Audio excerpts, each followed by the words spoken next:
Welcome to this tutorial on speeding up Simulink. In this session, we will explore using incremental build with model reference. The rebuild configuration parameter in Simulink determines when referenced models in a model hierarchy are rebuilt before updating, simulating, or generating code.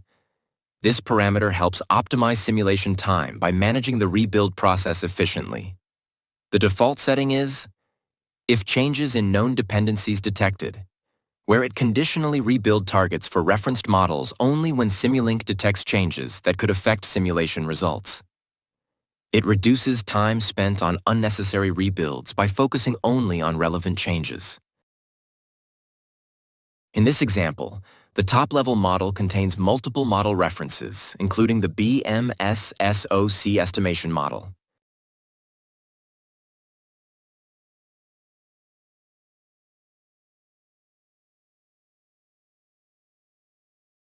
When we modify only the BMSSOC estimation model and run the simulation from the top-level model, Simulink rebuilds only the modified BMSSOC estimation model, while skipping rebuilds for other referenced models that remain unchanged. This approach streamlines the simulation process, particularly in large hierarchical models with multiple references.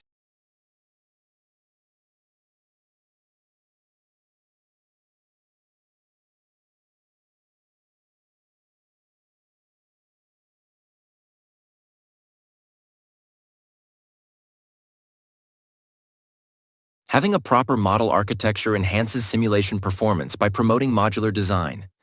Segmented models significantly reduce rebuild times and improve simulation speed by isolating changes to specific components.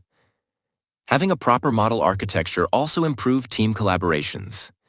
Team members can work on different referenced models independently, avoiding conflicts and enabling parallel development.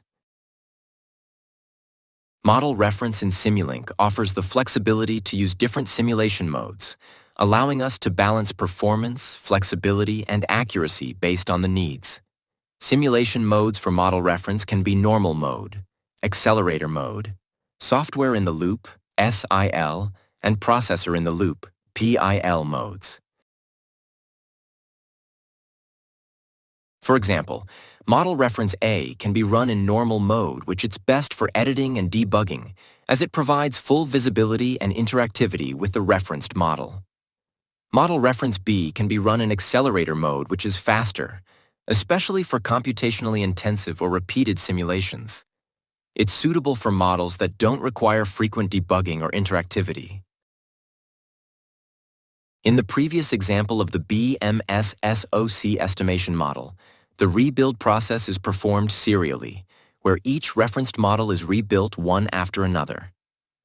But is there a way to perform this rebuild in parallel to further enhance performance? Stay tuned for the next session to discover how parallel rebuild methods can significantly speed up the process.